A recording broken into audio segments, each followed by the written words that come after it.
Why, hello there. So I'm here to talk about this awesome mod I've been using for my second playthrough of Baldur's Gate 3, also on honor mode, called Extra Encounters in Minibosses mod.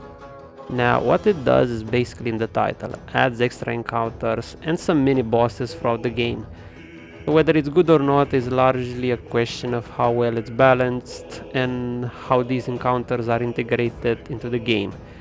And the answer, so far at least, as I haven't passed Act 1, is resounding very good. They're not only well balanced for the area you're in, but also lore friendly, and the latter has actually been one of the things that's impressed me most about it. Like right here, you can see a battle that took place at this burned town, Wakun's Rest, I believe, or something like that, which you can hear when talking with the soldiers here and the dead drow, as well as the dead bodies of combatants. Like, this was a battle that you didn't get to participate in, but you heard about. Happens a lot. But it's usually way more fun to take part in the party than just arrive when it's over, so this mod lets you experience that. The battle itself, as you can see, first takes part with various factions duking it out, and you can of course either rush to join or watch it unfold. Usually this results in the enemies winning, so keep that in mind. Of course, this comes with a potential downside that some minor NPCs can get killed, like the Flaming Fist soldiers. You could talk to a bit here.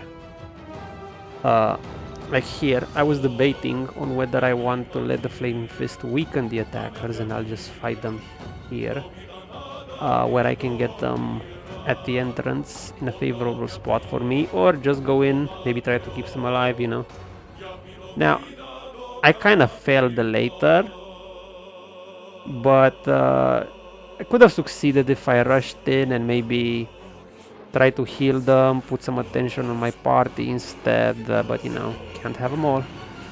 It was only some minor NPC interactions. I recall there was a scene where you could knock down the doors and cheer up the men so they could do it, something like that. It's a compromise, I guess. I'll take it. I don't mind. So yeah, good for that. Another thing is that I did get their gear, so it kind of made up for it that way.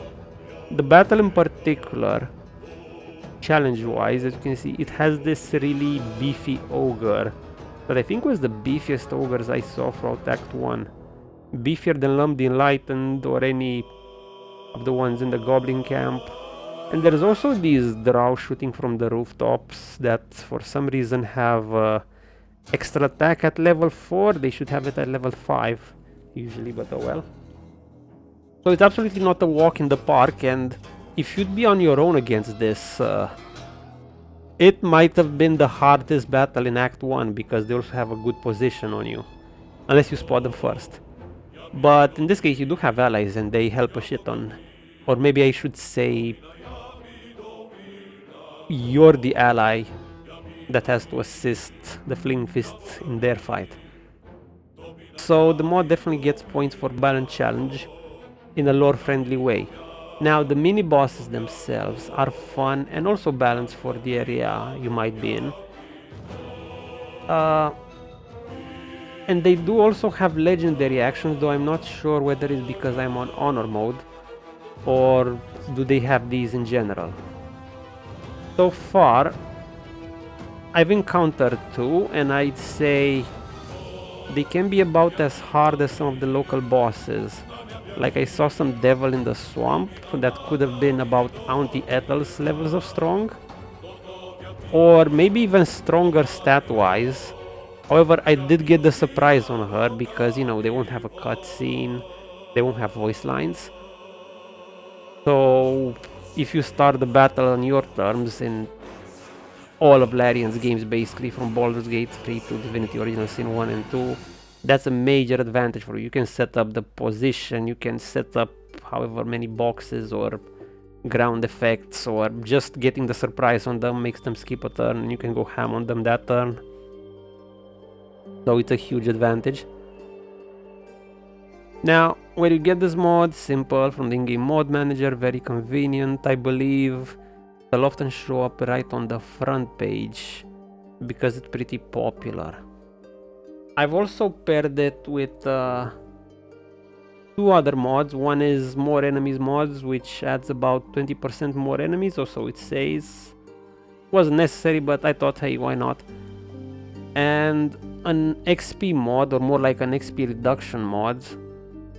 Or not reduction, it just makes it require more XP for you to level, since you'll be getting more experience from these encounters. And if you want to keep the level curve as intended while clearing most of the map, you'll kind of need that while using extra encounters and mini bosses. Or you can just get increased level cap mod, the one that unlocks the level cap till 20, so you can keep leveling. And it's something I've considered, but it doesn't feel like becoming too game-breakingly godlike yet. Maybe another run. So yeah, that's pretty much it. Definitely recommend it for repeat playthroughs if you feel like it. Big shout out to the mod author. Peace.